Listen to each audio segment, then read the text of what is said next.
HooHooHooRobin. Kevin Pollak is going to be at Caroline's tonight through Sunday, 212-757-4100. And he wants to talk about, you got a couple different podcasts going on? Well, the Kevin Pollak Chat Show thing's been around. It'll be 3 years in March, so wow. Soon, couple weeks. What kind of audience you get for that? We've had as many as 100,000 watching live, which it's an internet show. You get 100,000 people watching live? As many as. You probably average more like 15 to 30,000. Why did you get 100,000 that day? What did you have on? Sugar Ray Leonard. We had Sugar Ray on. How cool was he? Amazing. We loved him. It's the second time you meet him and he doesn't remember you. That's not humiliating. Well, it's startling how much he remembers from every single fight from his entire life, dating back to when he's, a kid. Mm-hmm. That was the startling part for sure. And then on the iTunes there, you're talking about averaging near 1 million downloads a month. But that's a bigger audience than what we're talking to. No. You don't think so? You're getting over 1 million a day. You're talking about? Of course. I don't know. They never tell us. Yes. Why would they? That would allow you to negotiate. Why would they? Sugar Ray knows exactly how many people. Yeah. He knows everything. People ask me all the time, how many people you talk to a week? They don't I tell don't us. know. 60. I would like to think it's over 1 million a day. I would love to think that. I have no idea. I guarantee it. Yeah? Yeah. I'm going to start the research today, and I'll report back to you in a week. Jimmy. Well, let's hope got a plane to catch. Let's hope at least a few hundred of them, of that million a day, show up at the Improv.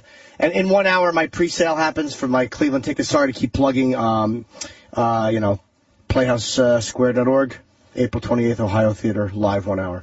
And I'll see you guys Monday. Kevin, great to see you again, man. What's the password? Yeah. Isn't there a password or something, though? Oh, yeah, for the pre-sale today, WMMS. Nice. Tomorrow, there's no pre-sale. It's on sale. It's going to sell out. Yeah, I'm babbling. All right. And we're going to broadcast Sorry, that. Safe travels. Safe travels. Bye, guys. All right, lost Jimmy, I guess. That's it. There he goes. Bye, Ronnie. Good seeing you, man. Say, buddy. So what is Kevin's... the new podcast? Yeah. I think this is the one I'm going to do live. Wait, what's the old one? Well, the chat show, Kevin Pollak Chat Show. You're not getting rid of that? No. And what's that one about? But that's a one-on-one conversation with, everyone from Paul Rudd to John Hamm to Ivan Reitman to... Oh, you're ripping off Unmasked. Everything. That's Ronnie's thing. Everybody, all the comics do that now. I think it's perfect. That's Ronnie's thing. What, the one-on-one conversation? Well, I know Unmasked. Ronnie invented that. Well, he invented the one-on-one. I thought I was ripping off Charlie Rose. I didn't realize that was 2 years after. You're ripping off Ronnie Day. How long has Unmasked been around? 71 years. It's the longest-running show. I know that feeling, though, because David Steinberg just started doing a one-on-one interview with comedians only on Showtime, and I went, what the fuck have I been killing myself for? Right. So I know the feeling you're talking about. But the thing with Stein, he seems like he's putting 8 into a half hour. Oh, is that what he's doing? Yeah, he's doing it like little clips. Hey, Ron, why don't you take the Unmasked to the podcast world? We can't do it. Why? Because that's not part of your deal here, is it? It is part of my deal here. Oh, all right. That fucking was not good. Well, the thing is like, unlike all the other podcasts, I get paid to do it, though. Yeah, true. It's different from actually doing a podcast. You're much better off. It's a weird world, man. People can't figure out how to make money with the podcast yet. You have to get your own sponsors. Well, you get your own sponsors. You get the Fleshlight yet? It's good sponsorship, the Fleshlight. Fleshlight? Yeah. They'll spend money. Talking to the right people. They'll spend money. I'm clearly not. Joe Rogan makes some good money off the Fleshlight on his podcast. Well, if I had Kevin Smith. If I had a company called Fleshlight, I'd be throwing money around too. Yeah. That's a flashlight you can fuck? Oh, yeah. Okay. That's a terrific combination. A flashlight you can fuck. Who came up with that? I'm ready to do it now. I'll do a library right now. But they had to suggest that idea to somebody. And someone had to fucking green light pitch meeting. Right. And said, you know what? You're onto something. A flashlight you can fuck. Here comes Danny. He has more info probably on it. There it is right there. It's the picture of the flashlight. It's a flashlight you can fuck, right, Danny? No, well, sort of. I actually know the story. If you Does it light? I do want to know. Does it light? No, maybe they sell it. Maybe they sell an accessory. Oh, it lights. If you know what I'm saying.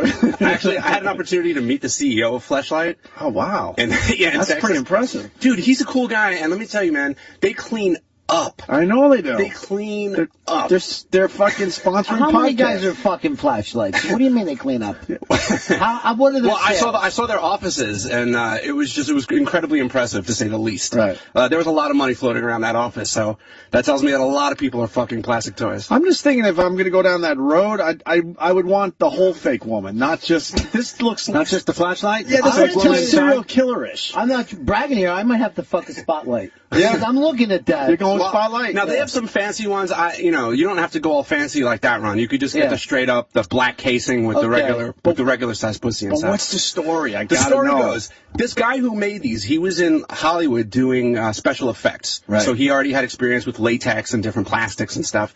And his wife got pregnant, and the doctor said it was a tough pregnancy, and any kind of sex was going to be very risky and could put the pregnancy at risk. So he was going insane, trying to figure out stuff to fuck. I'm serious.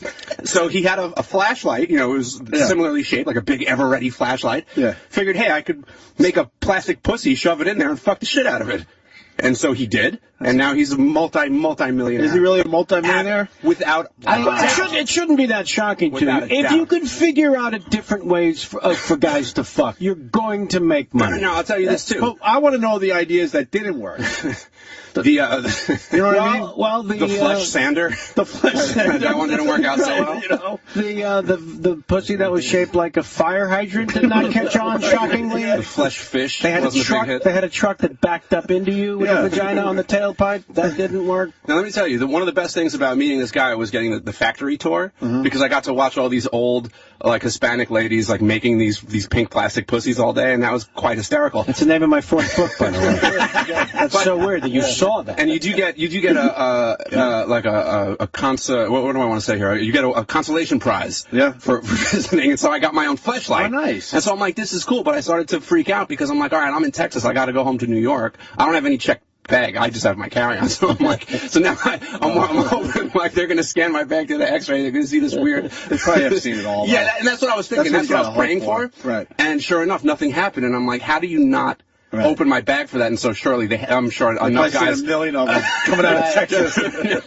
Another fucking Fleshlight. No problem. Go ahead. But, yeah, we've seen it. I didn't use it for a while because I didn't want to be like, am I really going to fuck this thing? But then when I did, boy, was I happy I did. Really? It's a great product, my friends. Do you build a woman around it, though? I'd have to build a woman. You can, I mean, I guess you can. Maybe set up some pillows, something, right? Like, you could take it and you could jerk off with it, but that's dumb because you're still jerking off. Yeah. You're just using something to beat off with. So my approach is you got to wedge it into something. Wait a minute. So then you can give me fuck a pen. Somebody give me. Yeah, hold on a minute. We're gonna take notes there, Daddy. Couch cushion? Couch cushions? if you have my couch cushions don't separate, so I can't do that. But yeah, you could do it if you got a couch like that. Sure. This isn't different at all than you telling us how you fuck. It's just as entertaining. In case you were wondering, I had it's something just to share. as entertaining. I hear it. The tour I loved hearing about. Now that you're talking about how you fucked the flashlight, I'm good. Well, look, let me just get the check. I am a big fan of products that work as advertised. There's no lying in what this is, and when it says it works and it's great, and then when you get it and it does exactly what you need it to do. I heard him tell the same story. I'll endorse this. He told the same story on NPR. And I mean, verbatim. Yeah. It's just I don't the get money same from them. Exact story. Fucking this, you will not regret But fucking a there's a lot fleshlight. of things you can fuck, but this one is taking over. Because they finally put science and technology into fake things to fuck. Right. It's no longer a banana peel in the microwave. Like But this you is. want a robot. That's where you're going. Oh, I yeah, see yeah. that You you're got to saying, have the like, whole it's thing. not going to be enough. I for feel you. like it's a serial killer thing. Like It's the not serial killer that cuts weird. out the pussy and then Nah. fucks that and throws the rest of the that's a body good away. point. Because I didn't mean, think of that. you're looking at porno when you're using this thing anyway, so it's not like you got tunnel vision on this extracted pussy hole. And what's the pussy modeled after? Do they have? Well, they have At the factory, they must brag about whose pussy this is. Well, they have different sizes, I guess. Like you can get a normal puss, and then there's like the extra tight puss. And then there's a cat. There's a cat in there. I don't know about the exterior who is modeled after. This is, say, He's modeling how you use the Oh, God. See, because they sell This furniture is why that you can China's shove beating in. us, right? That fucking freeze frame right now is what happened to this country. This is why China caught up? Yes. And why the Middle East hates us. Yes, they didn't have every right to. We're looking at. Wait, they also sell like that looks like a gym horse. You know what it is? It's like a Liberator. You know those Liberator things? It's like the fuck furniture. The wedges. Yeah, and it's like you could shove Where do you the Fleshlight keep in this it. stuff? Where would this go? In the living room? Is it your fuck room? Right by the fireplace? Because I definitely don't want to go to the garage and get it and bring it in. It's really fucking depressing. And what lives in that hole when you're not fucking it? Ugh. Dead cum, probably. And that's the worst thing about the one downside to owning this. That's is the worst thing. You have to do something about it when you know all your fun has been over. So and when you neglect to clean these things up, it can get really messy. I can't thank you enough. Really this quick. has really been terrific. Well, welcome to the Fleshlight Hour, folks. Thank you. We're getting you a sponsor. No, it's terrific. I'm good. We're going to be billing you for this. I'm. It's a good. Does it look product. like a flashlight? Can you make believe it's an actual flashlight? Yeah, well, if like your parents are over. Well, you know, and funny you should mention that because there have been times where Mom, put that I've neglected to put my Fleshlight away. But the top has I been don't on, find so you that can't surprising at all. so you can't see the glowing pink pussy on the top. So there's like this screw it top. glows. Well, no, it doesn't glow like a battery, but it's it's a pink. It just stands out in a room. You know? When you've cleaned it. So as long as you got the screw top on, it just who knows what it is. It could be like a Big Gulp from 7-Eleven. You'll never know. Can we just shove a straw in. Can we compete with these guys? You're gonna have to come up with some If really you can fuckable get toys. more guys like him to go around the country talking about it, this is like the greatest vacuum salesman I've ever seen in my life. They should pay you, Dan. You know what? When you could really get behind a product, man, you believe in it. I'm all for it. I see what you did. Get behind a. I didn't mean that. I'm sorry. I don't. We should do snakes in the can or something. Go with snakes in the can. Yeah. Fuck that. Well, look, you can't knock it till you tried it. Yeah, all right. You know? Oh, yes, I can. I'm not going to fuck a flashlight. Fuck Sorry. it. It's fun to fuck. Yeah, no. It feels good. I went ahead and foolishly found a woman, but here's the thing. You should be happy stupid now. You should be happy.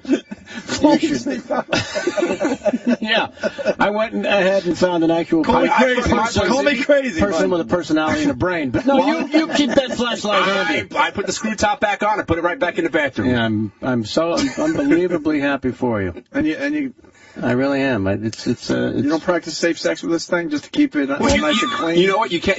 I have done that. And where do you put it in the dishwasher? Well, you know what ends up happening? You usually end up going, fuck it, I don't feel like dealing with that. So, 3 days later, you put it onto the on like the shower faucet and just turn it on full blast. That's no way to treat a pussy.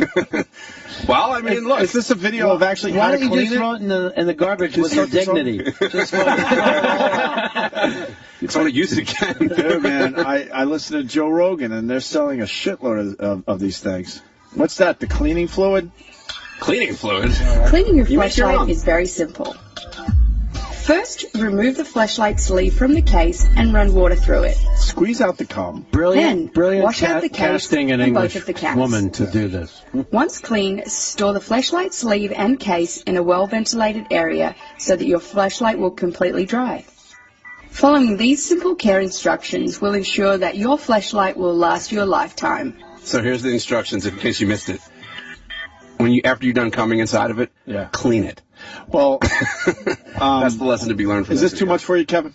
No, You want to tap out? I'm You still in? All right. I think this is a service that needs to be shared. It's his enthusiasm that's getting on my nerves. I don't know why you need to wave this flag this hard. I think you're sending out a signal that may come back to bite you. Well, He sprinted down the hall, by the way. He couldn't wait to tell Because us. there's so many fucking dumb masturbation products out there for men. This is a mystery in the universe. Think about the sentence. There are so many dumb masturbating things out there. Well, there are, and they suck, and they're just as much money if you actually buy them. Like, look, working for this radio show, a lot of weird shit gets sent in, and a lot of weird shit is neglected to be taken home because of embarrassment or whatever. And I have no shame. Any kind of dignity I had, like Ron said, left me a long time ago. I've taken home plenty of things from this radio show to fuck. You guys make pussies when you were growing up? No, you know what? Ronnie? No. I never did, but a friend of mine Make them? Well, I mean, when you're like 12, 13, You gotta your do hormones something. are out of your fucking mind. Oh, yeah. I tried to make something out of my tube socks rolled up. A friend of mine did. He put pudding in a Ziploc bag and then put it in the microwave for like 25 seconds, and then he didn't fuck the pudding in the bag, but just the plastic that was just wrapped that containing around. the pudding. I thought that was pretty clever. There you go. I just went there and back. I'm going to be okay. I want to take a knee, if that's all right. Well, Kevin Smith has it's Brian telling the Kevin Smith story, but Brian in Minnesota, go ahead, and then I guess we'll move on. Brian. Oh, first, Kevin Pollak loved you in Red State, man. That was awesome. Yeah, Thank you very much. Did you like making that movie? Loved it. I fucking love that movie. Yeah, I really am super proud of Kevin and thought the film came out amazing. Yeah, cool. Brian. All right, Kevin Smith told the story on his podcast. He's a big proponent of using the Fleshlight, and he forgot to clean it. I think it was 3-4 days or whatever when he got back to it. He said the cum was all gray and black looking, and a bunch of ants were eating it. There's a gift that keeps on giving. You have got to be pleased with that particular unit. When he's done, you can. If the ants want your cum, you know you've got a winner. The light is on you. I can't wait to ask Kevin about that next time he's in. Shine a light on my cock. Yeah. Oh, my God. So the podcast. Please, if there was ever a transition that needed to happen. We're done with the Fleshlight? Well, here's the thing. You have anything else on it? I can listen to this all day. I can talk about the Fleshlight until. Yeah. I want to know all the products that just failed miserably. You want to hear the pitch sessions? Yes. Yeah. Where they just looked at you like, You no. go inside of a box. Right. It's like the size of a refrigerator, right? But without this refrigerator separation. You go inside and it fucks you. Just you can't, there's dark in there. You don't know what's happening, but trust me, you're gonna come. But how does your product fail? Because you know what I mean. Maybe using a guy would fuck just cheap about plastic. anything. I think that is the bottom rips. line. A guy will fuck. So it's almost impossible to fail. If you haven't been foolish enough to find a woman right. who makes you happy and smile and feel fulfilled, then yes, get her a couple of rocks and some pudding in a bag. Yeah, pudding in a bag. But name my fourth book. This all started because podcasting, no one has figured out how to make money, and Fleshlight is helping you guys out. They're sponsoring podcasts, so we're going to get the sponsorship for you, Kevin. I'm going to say no. I'm going to say no thanks. You're going to say no to this one? Yeah. I met the CEO. I could probably hook it up. Yeah. I love that you met the CEO and got the tour and got yourself one. Fuck the shit out of it, too. Yeah. I sensed that you fucked the shit out of it. Were the fake pussies just hanging up in the factory? How many were there? Were they coming off an assembly line? Yes. And that's the funny... Dude, it was like watching how it's made, the Pussy Factory. That was it. I got to watch that episode. The difference, of course, is that episode of How It's Made will never happen. It will never air. It will never be shot. Right. So all the better to hear from you today on what it actually is like. And how do you know if one's broken, where they have to take it off the assembly line and throw it in the garbage? Well, that means they inspect them. It really was an amazing setup. I was quite impressed. All right. I got to go down to Texas just to go there. I mean, it could be cogs or fake pussies. I'm going to be impressed with that kind of stuff. Kevin Pollak's chatshow.com. That does great. You, so I'm going to launch a brand new comedy podcast live. So the chat show is one-on-one. Yeah. That's long-form conversation, unmasked, very similar. That was just a joke. Same. No, but it's true. You can get these people to sit down and talk for more than 5 or 6 minutes. And in this case, you guys have people come in here for an hour or sometimes a couple of hours. We like to do an hour usually. Yeah. So I find it takes about an hour to break these people down and get them to cry. No, I'm kidding.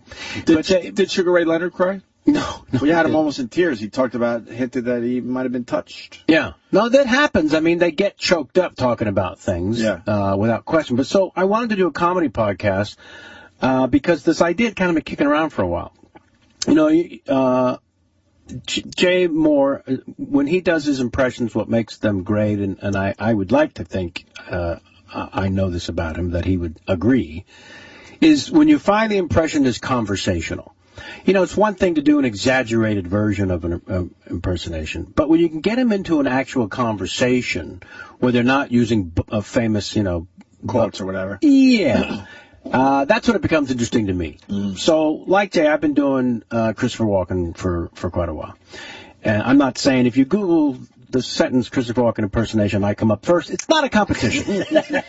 There's 175 people out there that do a great Christopher Who's number Walken two? now. You know, because you're watching them closely.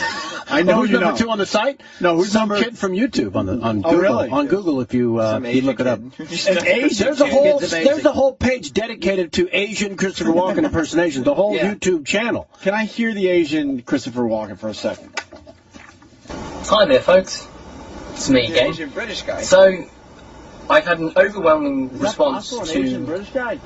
my poetry reading, which is very good. I wasn't sure if you guys would, accept a more serious side of me, but apparently you do. And by the way, I just now playing have this over guy 200 might make him number one. at least. And if that happens, I apologize ahead of time. You son of a bitch. I've had this bragging right for 2 What's years. up with that? Come on. Just go Christopher Walken Linsanity. And the whole thing. If I start complaining, you're going to start messing with the quality of my videos. Set him on Well, you know it is.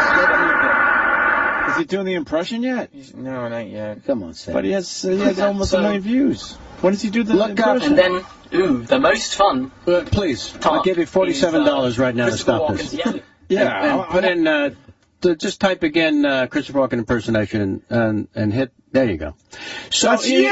You don't have to play it though. No, don't play it. Better than mine. Yeah. He's doing you. You can stop. Yeah, you can stop. I'm here. I can do it for you. Yeah. Now we're watching you do it. But the thing is that I wanted to do a comedy podcast, and I thought about this thing where, so the thing is called Talkin' Walkin'. And it's just me and Ron, or me and you, sitting on stage talking about life and current events or whatever, but I'm only talking as Christopher Walken the entire time. I mean, it's as if you're sitting down with Christopher Walken for an hour and just talking about everything from, there's a man that walked into a Walmart, no clothes on. It's weird.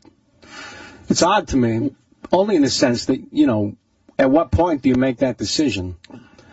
I'm going to go with socks today. I'm just going to wear socks to the Kmart. No, not socks. Shoes. I'm going to wear shoes. And he committed fully, head to toe, soup to nuts, literally, naked. It's but it's a commitment, so you got to tip your hat. Picasso was a hack. Noses on the side of your face. It's nonsense. So I did the first one, and I'm going to launch it on iTunes, I think Friday or Saturday. They're always tricky about how long it takes them to upload once you give them the stuff. But then I'm going to do it live on stage Sunday night. It'll be the first time live in front of an audience. Wow. And I'll take questions from the audience as well. But it's not really an interview. It's a conversation. Mm-hmm. The first one I did was with this funny guy, Matt Myra. He's the other half of Nerdist with Chris Hardwick. Sure. And we just literally sat in my dining room for an hour and a half, and then I edited it down to about 48 minutes or whatever.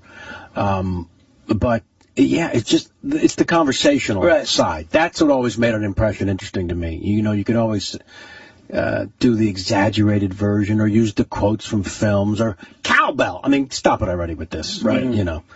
Anyways, so it's called Talkin' Walkin'. And we're building the site this week, talkinwalkin.com. Oh, very cool. And it's IN on Talkin' and Walkin' because I don't want to get sued by his family. He loves it. Yeah. One of my stories in the act, God forbid you get down to Caroline's this weekend. I'll go. Please. Is meeting Christopher Walken when he got his hands and feet and signature in cement in front of the Chinese Theater on Hollywood Boulevard. I was asked to be one of the 2 speakers at the ceremony. The other speaker was Quentin Tarantino, of course, directed him in Pulp Fiction. I'd never met Christopher Walken, so I don't know why I'm invited. You would assume that you would have before then. You would assume that we had met, but the fact that we hadn't met, I was honored beyond belief to be asked, but I know I'm there because I do the impersonation, right? But I don't know what he thinks of it. Because I'm sure this wasn't his idea. Get that kid who does me. I don't see that happening. So I show up, and I'm nervous, and I see him in person for the first time, shit myself instantly. It's him, And he sees me, and he goes, "Hi! They told me you were coming. Thanks. Thank you." And the whole time I'm thinking, it doesn't matter what he says, because he's using the voice. Right. I mean, I'm crying. And he said, and then we're standing at each other for like 10 minutes in silence. He doesn't say anything. And now it's getting weird and creepy because no one's talking. Because that's a long time for silence. And then finally he turns to me. Oh, I said something lame at the beginning, like, congratulations, hand the feet in the cement. Very, very cool. So after 10 minutes of silence, then he finally turns to me and he says, cement. Wow. And that was it. I'm on the floor pissing myself laughing because he actually said it. You know, it wasn't someone doing a bit. Right. And then I got to do the story of how on Halloween night when kids come to the door, I answer the door as Christopher Walken to try to scare them. I got to do that story in front of him, in front of the press at the ceremony for him. So to do the impression of him in front of him in that weird way, and out of the corner of my eye, seeing him sort of lean forward at the waist, laughing. Right. That was one of those you can take me now moments. But isn't that that's a tough spot to be in? Well, when you have the real one there, there's no reason for an impersonation. Right. In fact, the big part of the act is me telling stories now about my friends think it's a great idea to do them for them. Right. It's a horrible idea. It's a stupid idea. Because they're them. It doesn't matter how good you think you are. They're better. They're better. As a rule. Right? Like when I did A Few Good Men, we talked about it. All my friends who knew I've been doing Nicholson in my stand-up act before that would call, when I was working on the movie, they would call every day. Did you do Jack for Jack? You got to do it for him. He's going to love it. He's going to love it. You got to do it. Again, friends stupid. Idiots. Why would I do Jack for Jack? Why would I be the 1,000,000th dickhead in Nicholson's face saying, this is what you sound like? You know. Who would be that fucking, to be anywhere near someone like that, let alone working with them? And does anybody even think they sound like they sound anyway? Like most people hear their voices and go, wait, that's me? Yeah. You know, so to think, like, I remember growing up in Philly, I had no idea there was a Philly accent. Right. I thought we talked just like Johnny Carson.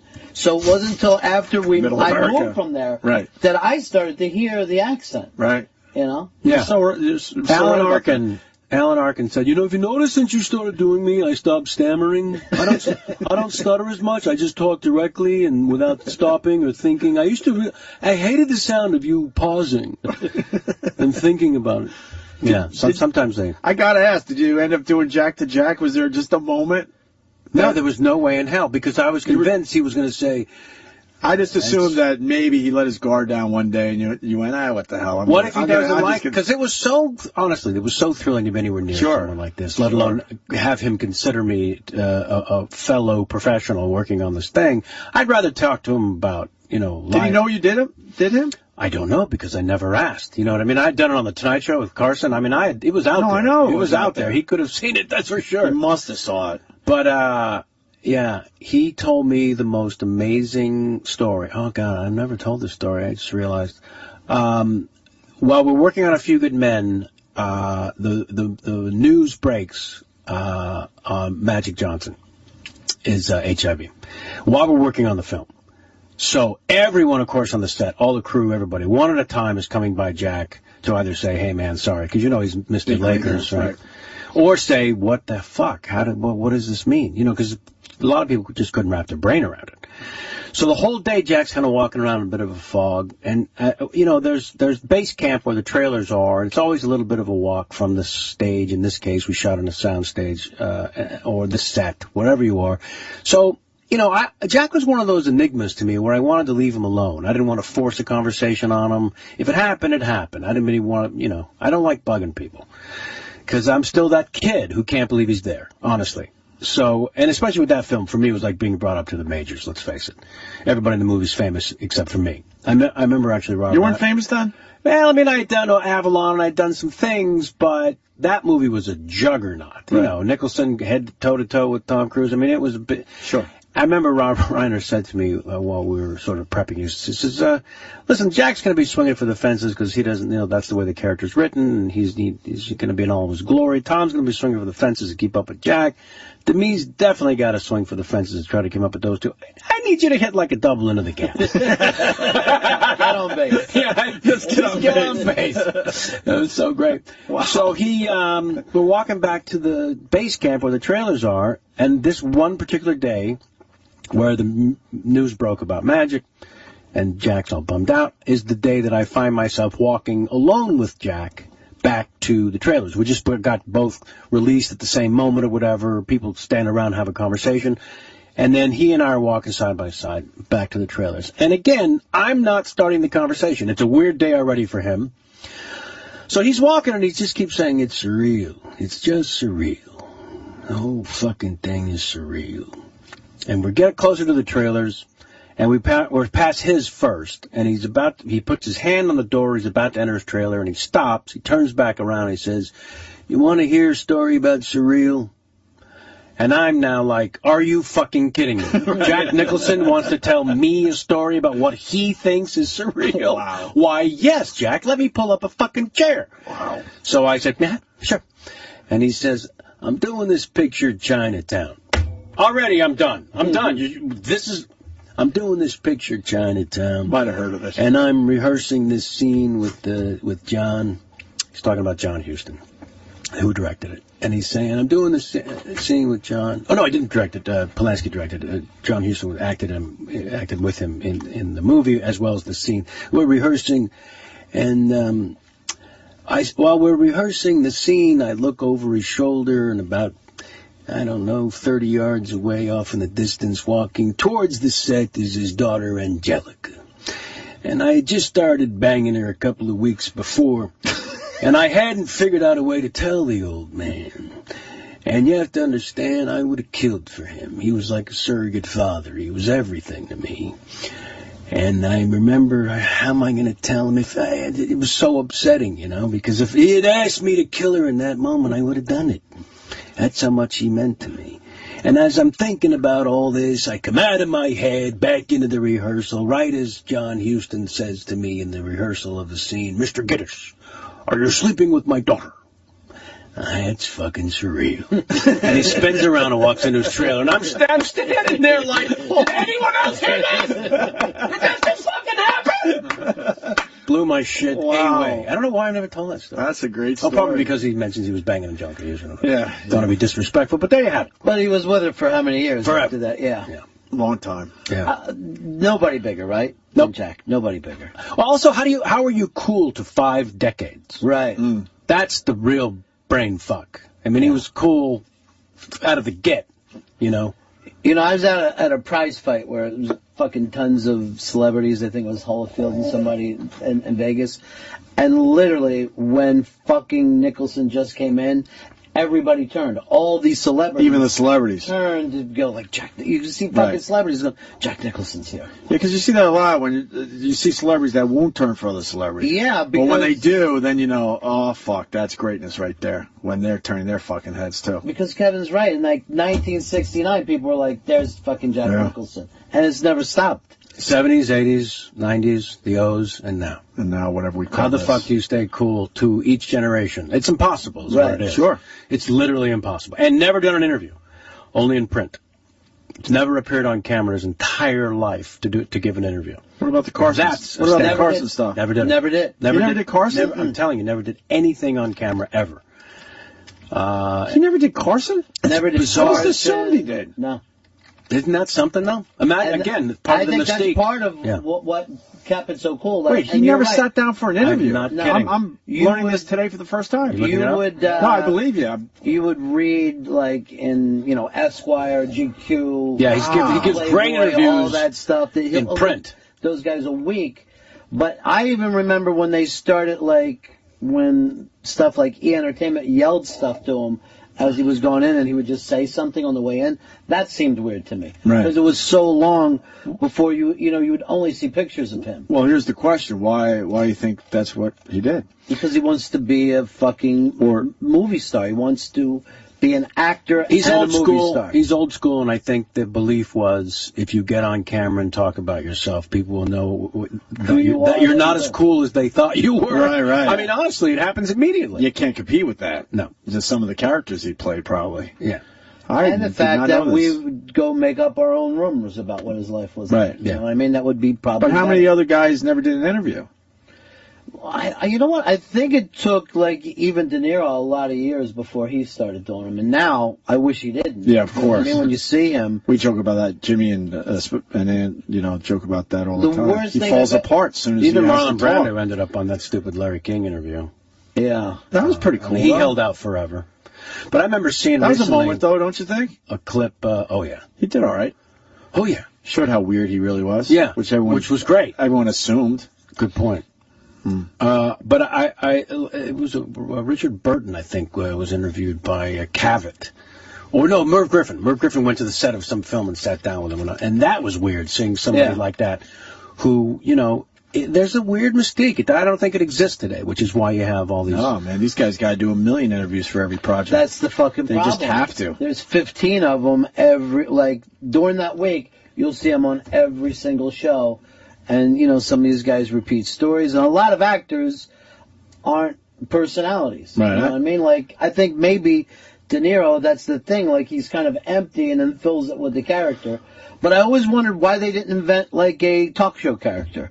Here's the guy who goes out and does the talk show. Do you hate when you interview someone on your show and you think you're getting something real and thinking, oh, that's unique, and then you watch them later on a TV show and they repeat the exact story? I'm like, fuck, seriously? Like, did you have a good time here at all, or are you just kind of like going through this in a robotic motion? Original stuff. It's fucking amazing. It's amazing. Well, the Unmasked, certainly, you break them down. But when you're doing a regular radio interview... I never think about it as breaking down. I assume I'm pulling something out of these people, and then you go, no, they were planning on telling that. They were just waiting for their opportunity. Not kidding, I never told the story about Nicholson. No, I'm saying. You broke me. Oh, thank you. So I know it's not going to go in the annals, or the annals. But, interesting. Yeah. We're going to do one more break and continue with Kevin Pollak, who's at Caroline's tonight through Sunday, 212-757-4100. Live on stage Sunday. One of you two guys is going to be with me on that stage. Either one of you. You're both welcome. Whoever can make it. I'm serious for the talk and walking. Were you raising your hand? We'll just sit around and shoot the shit. Mic down. It is the Oscar night, though. It's an Oscar night. I know. That's a rough one. What time is it? It's counter-programming for all the people who don't give a fuck that the artist is going to win every Academy Award. Don't ruin it for me, Sam. Did you like The Artist? The fix is in. Yeah. Of course it's going to win a shitload of awards. It's going to win everything. And no one saw it. It's going to win everything. I saw it. Yeah. Did you like it? Yeah, I liked it a lot. I did, too. By no one, you mean America. The mainstream. Well, they're waiting. Yeah, it's only playing the Paris. It's been at the Paris like it's fucking 1978. Who's going to sit? Stays in the same. But how are they going to sit through a silent movie? It's astonishing. The masses. But that's the accomplishment to me, is how the film got made, how it got marketed, and how people invested money in a movie that, knowing the same thing that we're now saying, which is America, the nation, will not go see this movie. I loved it. Yeah, you really felt like it was magic. You went in a time machine and watched what people used to watch, silent movies. It was magic. What are you going to do? Oh, let's talk about that after the break. Other movies, Oscars, sure. Jeremy Lin. Are you part of the Linsanity? You know what I love about this kid is that the Chinese version, I heard this on the news somewhere, the Chinese version of Twitter, he has over 1 billion followers. 1 billion? And they think the reason that it's exploding to that degree is, and his popularity there throughout Asia, is that unlike the previous Asian basketball stars who were centers, this kid's 6'3", and his prowess is now considered attainable. Mm-hmm. He's that kind of inspiration.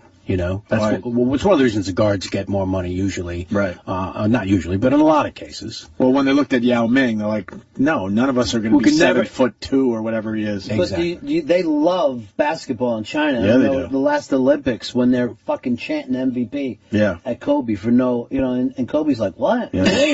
This is fucking great. Yeah.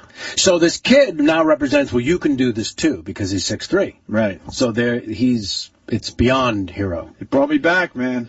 I tapped out for easily 10 years with the Knicks. I'm so in. I was starting to think... Of course, it's exciting. I was taking a peek when they grabbed Carmelo Anthony and Stoudemire, but now with Jeremy Lin, I'm watching every fucking game. I haven't done this I can't tell you the last time. Yeah. The Pat Ewing years. And that's happened within a couple of weeks, right?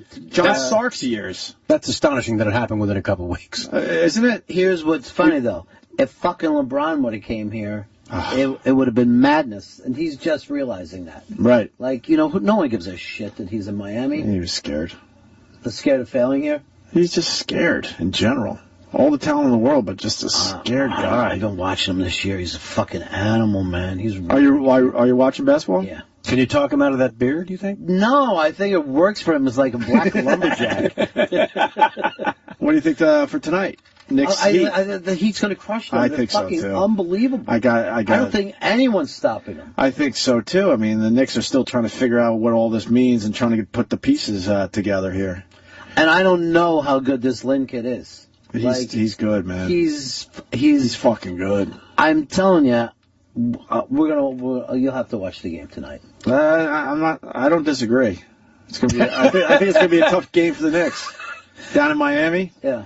You know, of course, LeBron. If they beat Miami, this fucking place is crazy. Oh my God! As a matter of fact, they might even get a call from the commissioner and just say, "Lay down and let's keep this fucking Tebow." Dude, Knicks beat the Lakers without fucking Stoudemire and Carmelo Anthony early on in the whole Lynn thing. A couple days in. I think that's kind of what sparked it. I think that's kind of what set it on fire. That game. That exact well, game. when Kobe's saying, "I don't know who this kid is," what's his name? That was fucking great. That was just great. But what an asshole! He knows. Yeah, of course he knows. Yeah. Like, you know how we make believe we don't know other radio guys? Right. Of course we know all the radio guys. Well, not so much these days, but they're all gone. But all right, Kevin Pollak, 212-757-4100. Caroline's this weekend, Thursday through Sunday. I got to figure out which show to go to. You got an early show tonight? 8 o'clock? Yeah. Ooh, come on out, you son of a bitch. Tonight might be the night. Let's do this. You want to go see some comedy tonight, Ronnie? I got to do a show here. Then you nap. Do a little nap. We go see Kevin Pollak. Well, maybe let's hang. This is not uncomfortable, Sam, in case you're wondering. I'm good. I'm fine with this. Good. Sam, you going to see Kevin Pollak? Of course. You're lying. Well, I don't have tickets in my hand, but I would like to. You do now. But now all of a sudden... You know how funny he is? You couldn't have more juice. Yes, I've been sitting here. Of course I know how funny he is. I didn't know how funny he is when fucking Danny took over the show. I thought Pollak was going to be a lot stronger. I like the Danny segment. We learned a lot about the Fleshlight. What's wrong with that? You got to go to the factory. Come on. If we didn't have Kevin Pollak booked, we would have done an hour on that. I just wish, Easy. And I apologize to the listeners who wanted an hour on that. But I must say, I just wish the kid had a little enthusiasm for the fucking Fleshlight. All right, we're going to wrap up next. Stay there. Robin.